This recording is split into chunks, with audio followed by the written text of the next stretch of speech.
नमस्कार दोस्तों, स्वागत आप सभी का हमारे YouTube चैनल पर। आज की कहानी का शीर्षक है तीन मूर्ख और रहस्यमय खजाना। गांव भोलापुर, जहां लोग सीधे थे पर किस्से बड़े टेढ़े। उसी गांव में रहते थे तीन सगे भाई, बीरू, नट्टू और गप्पू। तीनों इतने मूर्ख थे कि पूरे गांव में इनका नाम तीन मूर्ख पड़ गया था। एक दिन गांव के पुराने पीपल के पेड़ के नीचे तीनों बैठे थे। बीरू बोला, भाइयों, जिंदगी में कुछ बड़ा करना है। मैं सोच रहा हूं खजाना खोजते हैं। नट्टू आंखें चौड़ी करते हुए बोला, सही कहा। मैंने सुना है पुरानी हवेली में एक नवाब ने खजाना छुपाया था। गप्पू भी बोला, और उस हवेली में भूत भी है। तीनों ने एक दूसरे को देखा, फिर एक साथ बोले, तो तय रहा। कल सुबह निकलते हैं खजाना ढूंढने। सुबह सुबह तीनों भाई एक बोरा, एक पुराना नक्शा जो उन्होंने बाजार से एक बाबाजी से 5 रुपए में खरीदा था, और एक लोटा लेकर निकल पड़े। हवेली गांव से 2 कोस दूर थी। रास्ते में नट्टू ने पूछा, गप्पू, तू ये लोटा क्यों लाया है? गप्पू बोला, अगर हमें डर लगा तो मैं इसमें डर छुपा लूंगा। बीरू ने माथा पीट लिया, इससे अच्छा लोटे में दिमाग भर लेते। जब वे हवेली पहुंचे, दरवाजा खुद ब खुद चरमराकर खुला। सब डर के मारे कांपने लगे, लेकिन बहादुरी दिखाने के लिए गप्पू बोला, मैं पहले जाऊंगा, लेकिन कोई कुछ पूछे तो कहना मैं मजबूरी में गया था। हवेली के अंदर अजीब सी ठंडी हवा थी। दीवारों पर पुरानी तस्वीरें, फर्श पर धूल और एक कोने में टूटी किताबें। तभी नट्टू को एक पत्थर की दीवार पर कुछ उभरा हुआ दिखा। जहां ताले हों तीन, वहीं मिलेगा खजाना। तीनों ने मिलकर पूरे हवेली में 3 ताले खोजे। एक तहखाने में, एक मुहस्सरे कुएं में और एक छत पर।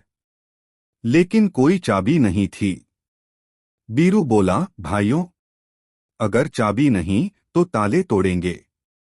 गप्पू बोला, हम मूर्ख जरूर हैं, लेकिन ईमानदार चोर। नट्टू को अचानक याद आया, अरे, हमारे नक्शे के पीछे कुछ लिखा था।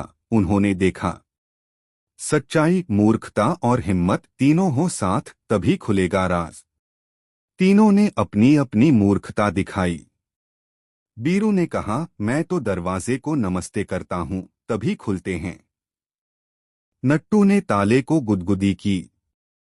गप्पू ने लोटे से ताले को धमकाया। अचानक खचाक, तीनों ताले एक एक कर खुल गए। अंदर उन्हें एक पुराना संदूक मिला। तीनों ने उसे खोला, पर उसमें सोना नहीं था, बल्कि एक किताब थी।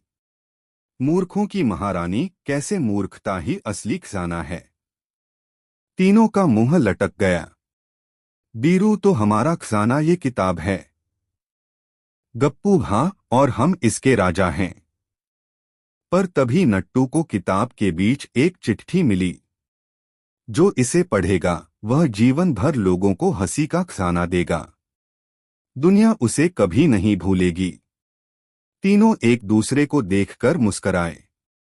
गप्पू बोला, भाइयों, हम असली खजाना तो बन ही गए, लोगों की हंसी।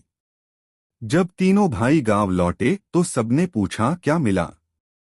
बीरू गर्व से बोला, हंसी का खजाना। गप्पू ने किताब हवा में लहराई और सबको बताया कि कैसे मूर्खता, अगर सच्चे दिल से हो तो वह लोगों को हंसाकर अमीर बना सकती है।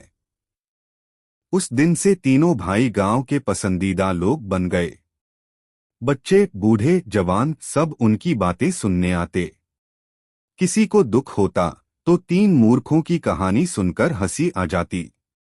और सबसे मजेदार बात, गप्पू ने वो लोटा गांव की सबसे ऊंची दीवार पर टांग दिया, याद के तौर पर, जब डर को लोटे में बंद किया था। कभी कभी हमारी सबसे बड़ी कमजोरी ही हमारा सबसे बड़ा हथियार बन सकती है। अगर इरादे नेक हों और दिल में हंसी हो तो मूर्खता भी इतिहास बना सकती है। आपको यह कहानी पसंद आई हो तो वीडियो को लाइक, कमेंट और चैनल को सब्सक्राइब जरूर करें। धन्यवाद।